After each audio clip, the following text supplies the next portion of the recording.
vuelta ya aquí en tu programa, ni tan temprano. Cuando son ya las 10:32, tenemos invitados, señores y señores. Tenemos al señor Claudio Fará. ¿Está un poquito caluroso aquí el estudio, Claudio? Sí, pero está bien, no me quejo. No sé qué. No. Y bueno, no hay mucho que hacer tampoco porque podemos prender el aire, pero se demora un poquito en agarrar el vuelo. Está bien. Estamos bien. Estoy bien yo. Sí, nosotros estamos aquí choripoleta, básicamente. Don Claudio, hoy día vamos a hablar del cólera. Así es. Esa es la idea. Esa es la idea. Puede parecer algo muy antiguo, porque el cólera uno lo asocia como a epidemias de siglos pasados, claro. Pero el cólera ha seguido estando presente en el mundo y en otras regiones más, en el Asia, en la India. Básicamente donde hay condiciones higiénicas, ambientales, menos adecuadas, por decirlo de alguna manera. Claro. Ahí se mantiene como una endemia, que quiere decir que hay permanentemente casos de la enfermedad. Se mantiene todo el tiempo y cada cierto tiempo hay un brote epidémico. Claro. Dentro de ese número de casos regular que hay todo el tiempo, aparecen brotes. Y en esas oportunidades es cuando se desparrama, por decirlo de alguna manera, hacia otras zonas cercanas. Y eso es lo que ocurrió el año 91, que es la oportunidad en que vamos a hablar ahora, el hecho ya histórico del año 91, primer año de gobierno de Elwin. Ya. Y era ministro de Salud Jorge Jiménez de la Jara, quien conozco yo personalmente. Yo lo conocí en el Hospital Roberto del Río cuando yo estaba haciendo el internado de pediatría. Ya. Y empezó en Perú un brote. En Perú hay endemia de cólera y en ese momento apareció una cantidad muy grande de casos en la ciudad de Chimbote, en Perú. Y entonces, cuando empezaron a llegar las noticias de la cantidad de casos que había en Perú, que empezó a fines del año 90, en diciembre del 90, el gobierno tomó de inmediato medidas porque en Chile no había cólera desde 1888 aproximadamente, que hubo otra epidemia en esa época del 86 al 88. 1800, siglo XIX. Sí, claro. Hacía más de 100 años que no había un caso de cólera en Chile. Por lo tanto, no había ni un médico que hubiera visto pacientes de cólera. Excepto, había médicos que habían estado exiliados en África, trabajando en África, y habían visto cólera. Habían tratado pacientes con cólera. Uno de ellos era el doctor Zúñiga, que trabajó en el ministerio en el programa de tuberculosis en esa época. Y él había visto. Entonces, bueno, él fue uno de los pocos que pudo dar cuenta de primera mano que cómo se veían los pacientes, ¿no?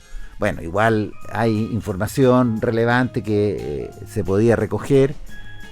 Otra persona que trabajó en esa época asesorando al ministerio fue la doctora Ferrecho, Caterina Ferrecho, que hoy día es la directora del Instituto de Salud Pública, que fue compañera de curso mía en la universidad, y ella es una gran epidemióloga y en esa época trabajaba en fiebre tifoidea, que tiene un mecanismo de transmisión muy parecido al cólera, idéntico, digamos.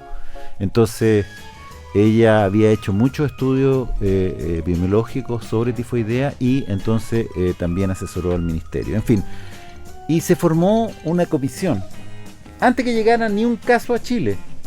Ya Chile tomó medidas contra la epidemia porque se sabía que en algún momento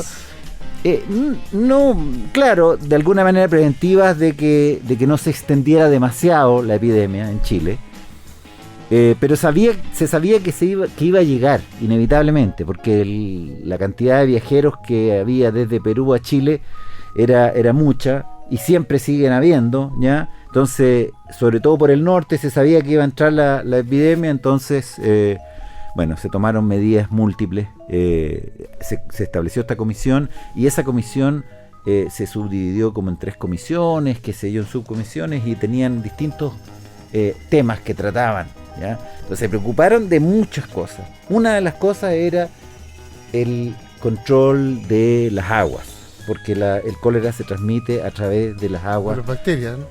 Bueno, es una bacteria. El cólera es producida por el vibrio cólera, que es una bacteria que... En agua no potable, en el fondo. Se transmite desde un enfermo.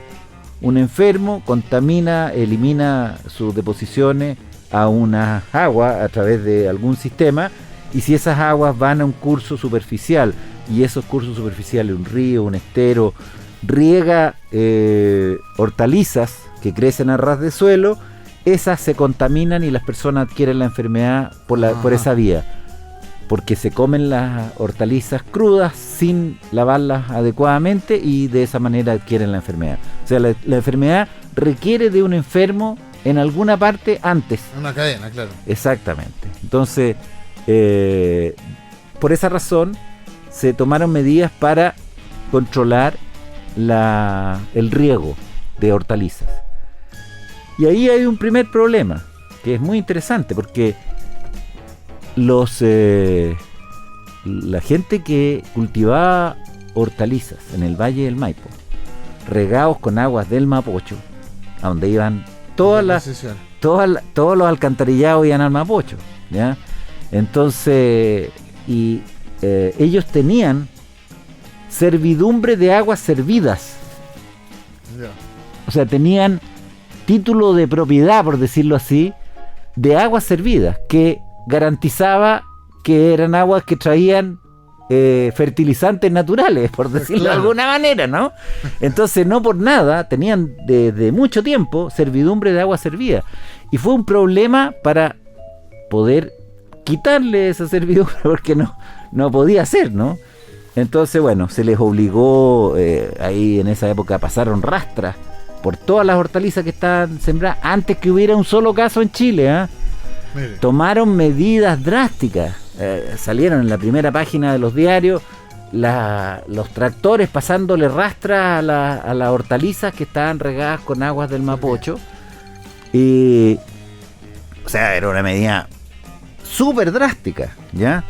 Y bueno, eso significó que Chile pudo salir adelante de esa epidemia con muy pocos casos, pero vamos a ir a eso. Así que se tomaron medidas para controlar a los enfermos que podían llegar a Chile. Entonces se pusieron barreras sanitarias en Copiapó y más al norte, cerca de Iquique, y entonces controlaban los buses, ¿ya? Y si alguien estaba con diarrea, lo bajaban y lo estudiaban, ¿ya? Lo bajaban en algún hospital, lo estudiaban y se detectaba si es que tenían la enfermedad, ¿ya? Y de esa manera se evitaba que esa persona llegara y anduviera libremente desparramando la bacteria para que se enfermaran otros. Se tomaron muchas medidas muy drásticas. Bajar a alguien que viene en un bus, sí, claro, ya que pagó su pasaje, bajarlo, meterlo en un hospital, digamos, prácticamente como detenido, ¿ah? Por razones sanitarias. Bueno, o sea, la autoridad sanitaria tomó medidas más o menos tan drásticas como las que se tomaron en el COVID, ¿ya? Otras cosas que se hicieron, se prohibió a los restaurantes vender ensaladas crudas. Entonces, ensalada de lechuga, de apio, zanahoria, qué sé yo, no, está prohibido, ¿ya? A lo más servían apio cocido, ¿ya? Porque la lechuga cocida es re mala para ensalada. Claro, pero el apio cocido pasa, porque se mantiene todavía crujiente, ¿ya? Entonces, yo en esa época, yo era el subdirector médico del Servicio de Salud Araucanía, en la 9ª región. Y entonces nadie me conocía a mí, conocían al director, pero a mí no me ubicaban. Entonces yo iba a los restaurantes y pedía ensalada. Y los mozos me decían, no, disculpe señor, no vamos a poder atenderlo porque está prohibido, decían por sanidad. Sanidad nos prohíbe vender verduras cocidas, sin cocer. Entonces no le vamos a poder dar ensalada, y me ofrecían otras cosas. Y yo lo hacía para probar sí, que estaban cumpliendo las medidas, pues, las recomendaciones. Bueno, afortunadamente también la gente, las personas, los restaurantes por supuesto porque eran motivo de fiscalización, pero las personas en su casa nadie las fiscalizaba, y la gente en su casa también tomó las mismas medidas, asumió lo que se estaba pidiendo que se hiciera, ¿ya? Que también es un hecho notable, ¿ah? Que la gente hiciera caso casi de inmediato y cambiara las formas de consumir alimentos. Claro. Que como objetivo es una cuestión difícil, pues, que la gente culturalmente cambie sus hábitos alimentarios así de un día para otro, porque alguien dice que hay un problema de salud que todavía no ha llegado a Chile, ¿ya? Bueno, y empezó a llegar, por supuesto, los primeros meses, enero, febrero del año 91, empezaron a llegar los primeros casos, que eran al principio casos importados, se llama, o sea, personas que se contagiaron afuera. Se contagiaron afuera, enfermaron afuera y llegaron enfermos a Chile. Pero no pasó mucho tiempo hasta que empezaron a aparecer los primeros casos autóctonos, o sea, gente que enfermó por consumir agua o verduras contaminadas con agua servida de un paciente, y empezaron a haber casos de cólera en Chile el año 91. Así que así fue la cosa. Ahora es como interesante esto, porque como un caso para estudiar, lo que decía, se tomaron medidas muy drásticas y con efectos económicos para los hortaliceros que estaban regando esa agua y tenían todos sus cultivos listos para la venta, y los perdieron de la noche a la mañana, o sea, se los destruyeron. ¿Y hubo algún tipo de indemnización, algo? Yo no recuerdo, pero yo me imagino que sí. Ya debe haber habido algún tipo de indemnización para poder, porque había un problema medio legal, ya, dado que ellos tenían servidumbre de agua servida, entonces tenían como un derecho de propiedad, claro, de esas aguas. Entonces, para poder quitárselo, yo me imagino, yo no recuerdo exactamente lo que ocurrió ahí, pero en ese detalle me imagino que deben haber recibido alguna compensación. Pero de todas maneras, para ellos fue un costo mayor, porque no fue solo esa cosecha, sino que tuvieron que cambiar totalmente sus cultivos. Claro, porque la cuestión continuaba. Porque el río seguía contaminado, ya no solo de cólera, sino que de todo un montón de bacterias, y en ese momento se tomó conciencia de eso, y entonces no podían seguir regando con agua servida. Y en ese momento una de las cosas que se hizo es que se cambió y se estableció que las hortalizas que crecían a ras del suelo no se podían regar con agua servida, nunca más, en Chile, ¿ya? Entonces aparecieron las hortalizas que eran hidropónicas y que no crecían en el suelo, sino que crecían sobre agua, ¿ya? Aparecieron los primeros pozos certificados, ¿ya?, para regar, pozos profundos para el riego, ¿ya?, que no eran cursos superficiales. En fin, aparecieron un montón de cosas, y entonces se estableció todo un formato de cultivos que eran libres de agua servida, ¿ya?, y se certificaban. El SAC, por supuesto, tuvo una importante función en eso, ¿ya? Entonces, ya los hortaliceros que tenían ese tipo de riego libre de cualquier contaminación eran certificados y podían vender a los supermercados o a otros distribuidores, con la posibilidad de que la gente tuviera la confianza de que esas verduras sí se podían comer. Estamos hablando años después de que había pasado la epidemia. Perfecto. Entonces, todas estas cosas son mucho después que había pasado la epidemia, ¿ya? O sea, el primer brote de la epidemia duró hasta el 93 más o menos, ¿ya? 91, 92, 93. Prácticamente en la mayor parte de Sudamérica, porque aquí estuvieron afectados, qué sé yo, Chile, Argentina, Bolivia, Perú, el más, Brasil, Colombia, Ecuador, Venezuela, la Guyana Francesa, y después para arriba, Centroamérica, Panamá, Costa Rica, muy poco Costa Rica, Salvador, Honduras, Guatemala, muy afectado. Guatemala sobre todo. Sí, Guatemala. Claro, tú lo dices por el doble sentido, pero Guatemala muy afectado, porque Guatemala es un país que todavía tiene un sistema tiene poca protección ambiental desde el punto de vista sanitario. Entonces, en fin. ¿Tiene que ver con la cultura? Tiene que ver con muchas cosas, pero aparte de la cultura tiene que ver con decisiones de la autoridad, del gobierno, de priorizar qué es lo que se prioriza, ¿ya? Por ejemplo, Uruguay tuvo, creo que ningún caso, ¿ya? En Costa Rica debe haber habido 10 casos, algo así, ¿ya? Y al lado de ellos está Panamá, al lado de Costa Rica está Panamá, y Panamá estuvo muy afectada. Entonces, Uruguay, Costa Rica, Chile también, tienen tradición sanitaria dentro de América Latina, una tradición de un muy buen sistema sanitario. Son países con una muy baja mortalidad general, muy baja mortalidad infantil, alta expectativa de vida al nacer. Son países con buenos indicadores sanitarios desde hace muchos años, desde los 50, 60, 70, ¿ya? Que esos tres países, tienen muy buenos sistemas sanitarios, ¿ya? Entonces, y eso es por responsabilidad de los gobiernos, de los países, que han construido una base muy sólida sanitaria, ¿ya? Eso es como una reserva, ¿no? Para estos momentos, estas situaciones críticas. Claro, claro.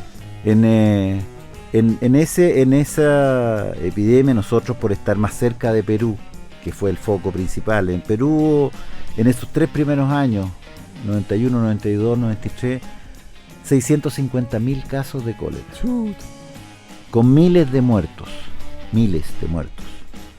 En Ecuador hubo 65.000, con una población menor. En Brasil 88.000. En Argentina 2.500. En Bolivia 32.000. En Venezuela 3.500.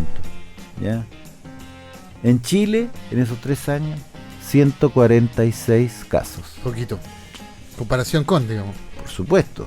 Al lado de Perú, estamos al lado de Perú. Ecuador, que el otro que está al lado de Perú, tuvo 65.000 casos. Brasil, que está al lado de Perú, 88.000. Entonces Bolivia, 32.000. Chile, 146 casos. Estupendo. Esa es la diferencia entre hacer... ¿Qué pasó en Perú? Una cosa, también curiosidades, en los primeros días de la epidemia, o primeras semanas de la epidemia, el presidente era Fujimori. Fujimori fue a un puerto y salió en la televisión comiendo ceviche con pescado crudo, ¿ya? Dijo, no hay ningún problema, ¿ya? Ese fue el mensaje de él. Él quiso dar el mensaje para que no hubiera repercusiones económicas, ¿ya? El hombre estaba preocupado de los negocios, ¿ya? Y del desarrollo económico de Perú, pero tenía un talón de Aquiles enorme que lo agrandó con eso. Claro. O sea, la gente... desinformó, básicamente. Básicamente, por supuesto. Entonces entregó un mensaje muy equivocado, y eso significó que en Perú la cosa no se controló prácticamente. Entonces se desbocó la epidemia en Perú. Entonces esa es la diferencia, ¿no? O sea, aquí las autoridades tomaron medidas, antes que llegaran los primeros casos ya habían tomado medidas. Eso fue eso marcó la diferencia.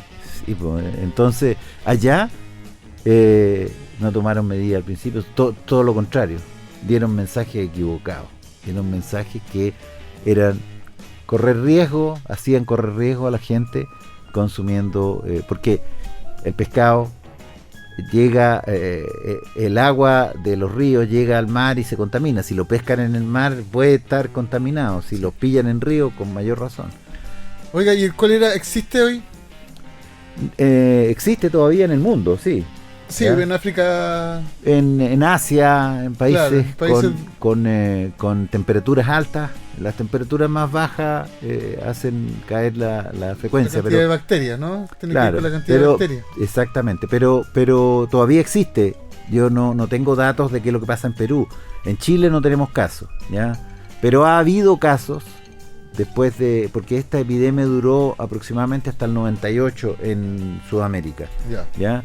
El 98, el último año que hubo cantidades de casos mayores. En Chile hubo todavía, en el 98 hubo un par de decenas de casos, ya 15 casos, 12 casos, ya, que fue un brote muy contenido, ya. Y ese fue el último año que tuvimos casos propios, ¿ya? Oiga, y antiguamente cuando Pasteur no descubría todo esto y junto con Koch, ¿cómo se llama? Koch.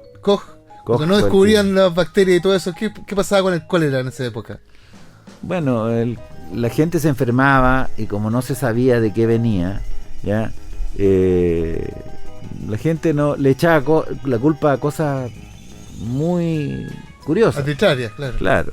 Bueno, de hecho en Chile, cuando fue la epidemia del año 1883-86,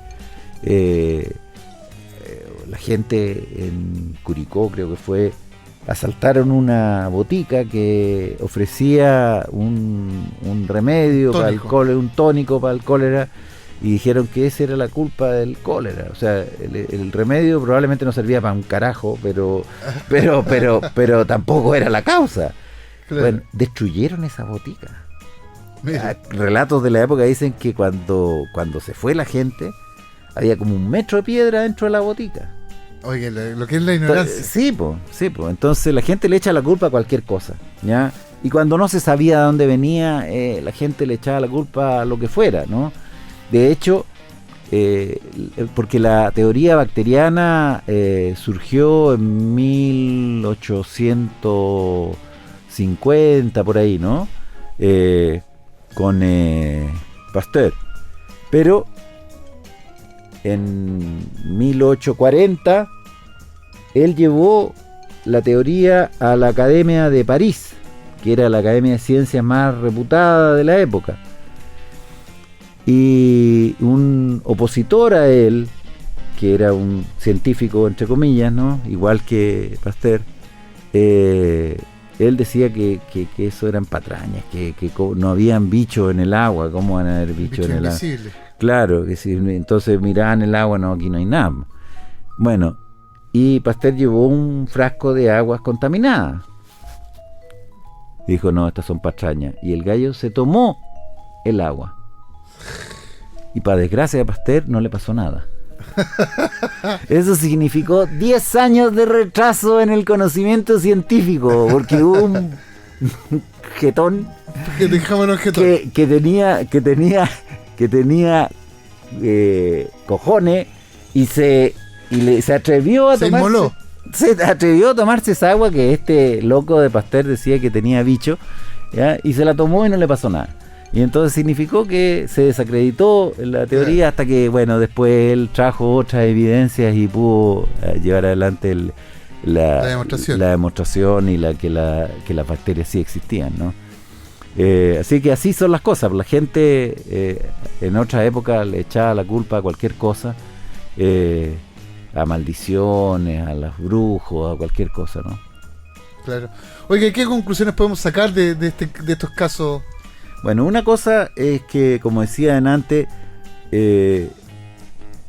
las medidas que se toman precozmente para controlar la extensión de infecciones como esta que se transmiten vía el agua son efectivas, ¿ya? Mientras más precoz se tomen las medidas de control de una epidemia, más rápido se va a controlar la epidemia, menos extensión va a tener, menos casos se van a producir. Y esta es una enfermedad que no mata tanto, mata más o menos el 1% de las personas que contraen la enfermedad, porque la enfermedad es una diarrea intensa, ¿ya? Que produce gran deshidratación. En muy pocas horas. Una persona puede perder más de 10 litros en diarrea. Entonces, si no se hidrata adecuadamente, las personas se mueren.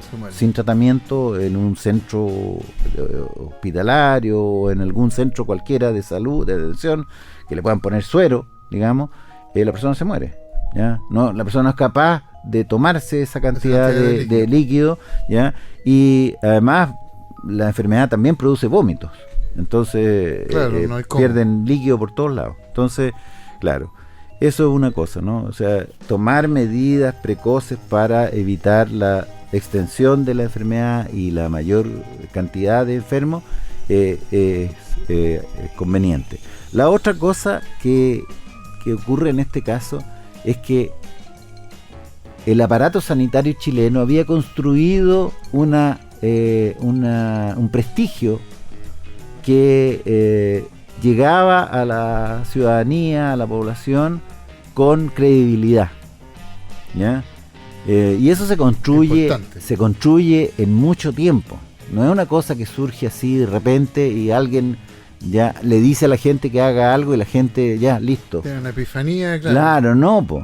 O sea, se construye por una relación de mucho tiempo y de haber otorgado servicios sanitarios. El seguro obrero, que parte el año 24 en Chile, ya partió otorgando servicios sanitarios. O sea, nuestra historia sanitaria es muy antigua, ¿ya?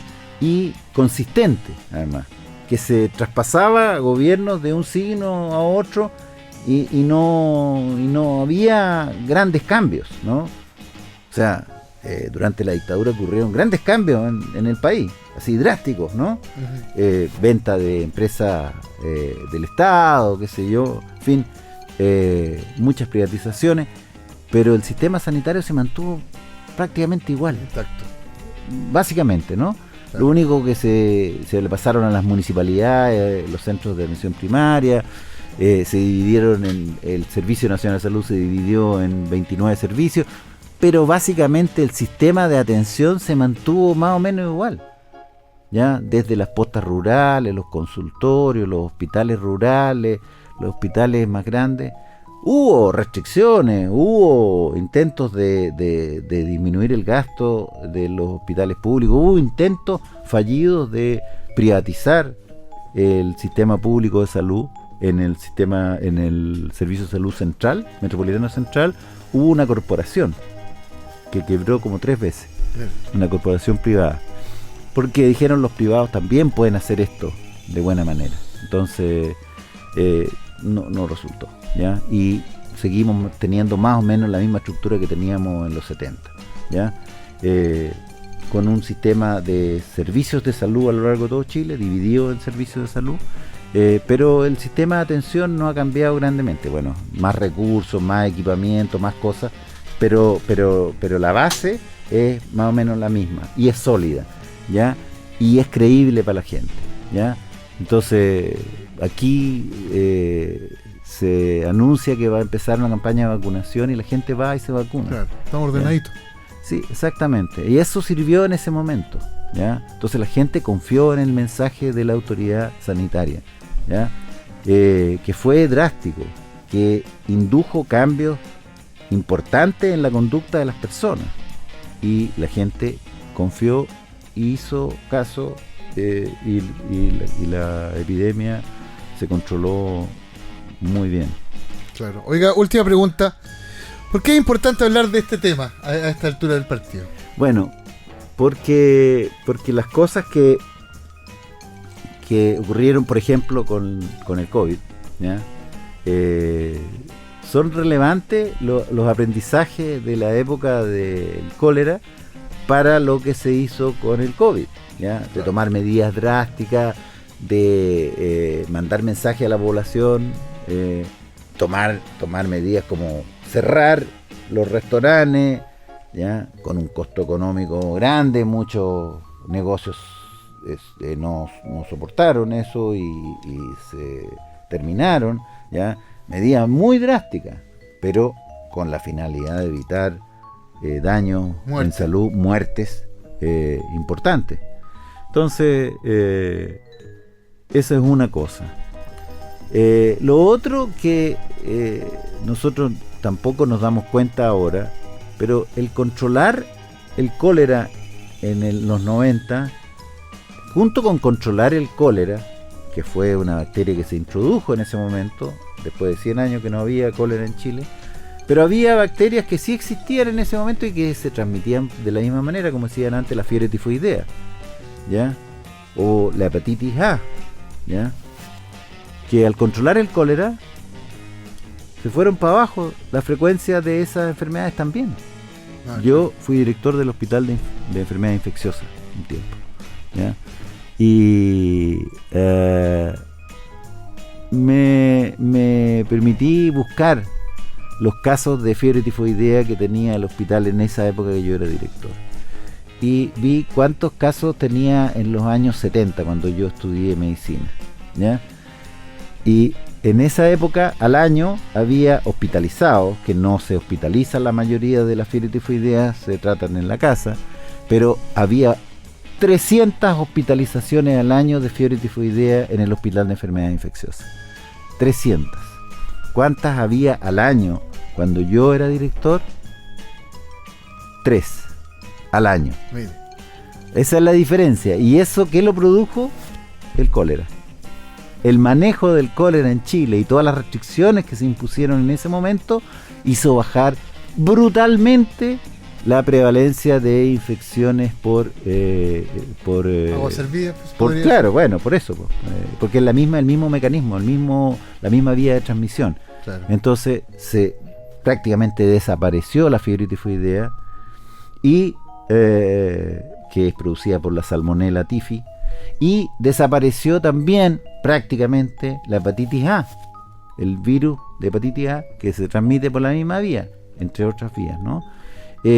También se transmite y disminuyó brutalmente la cantidad de casos de hepatitis A que había en Chile y que hay hoy día. Entonces, esas son cosas que son repercusiones secundarias, ya no era lo que se buscaba, pero que por el avance del saneamiento básico que se produjo en esa época, que después significó el tratamiento de las aguas servidas, ¿ya? Y hay plantas de tratamiento de agua servida en Santiago. Yo me acuerdo en los años 80, fuimos a visitar una planta piloto de tratamiento de agua servida, el año 83, 84 por ahí. Visitamos una planta que había en Melipilla, ¿ya? Una planta piloto de tratamiento de agua servida, que era como una demostración, ¿ya? Yeah. Y bueno, y ahora existe... Está lleno de... Entonces las aguas servidas hoy día no se tiran por ahí. No. Hoy día el río Mapocho no tiene olor en el verano. No. ¿Ah? Entonces un profesor de salud pública decía que el río Mapocho en el invierno corre y en el verano rueda. Porque... El amor en el tiempo del cólera, me acordé de ese libro. Sí, claro. Oiga, ¿y los coléricos tienen algo que ver? No, esa es la otra acepción del cólera. De colérico es de rabia, de ira. Claro, ¿no? Son los coléricos, son las personas, claro, rabiosas. Yo no sé cuál es la relación, no me preocupé de investigar cuál es la relación del vidrio cólera con el cólera de enojo, ¿no? Claro. Yo pensé que podía haber sido un síntoma. No, en realidad las personas con cólera están muy decaídas, todo lo contrario que colérico, está muy decaído. Famélico.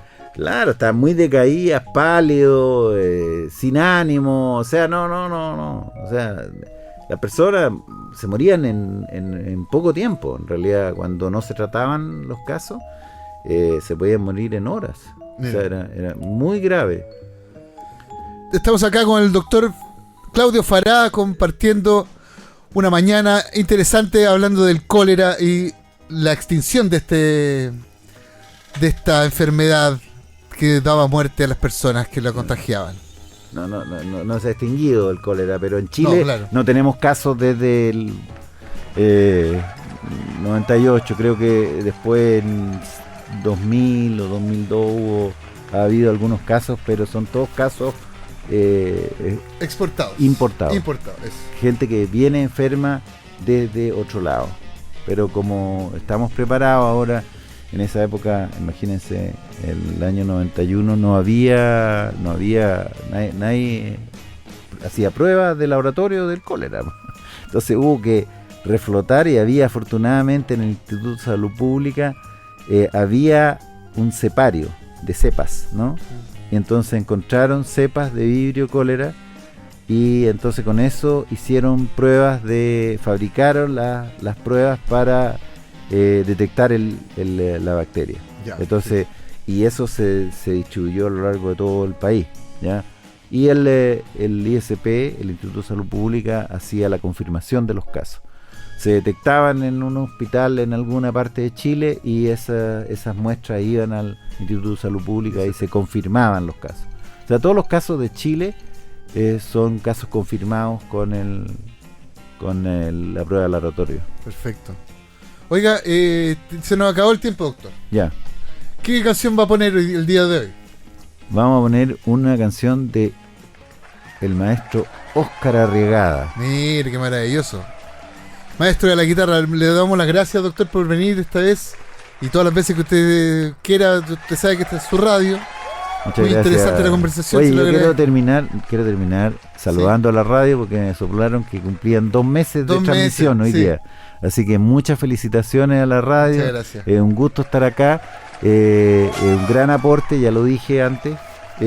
Y quiero también aprovechar de saludar a Tiltil, que cumple 117 años de historia. ¿Ah? Así que felicitaciones a Tiltil, felicitaciones a Radio Tiltil. Estamos de fiesta hoy día. Sí, muchas celebraciones. Eso. Y nos vamos entonces con Óscar Arriagada acá en Radio Tiltil.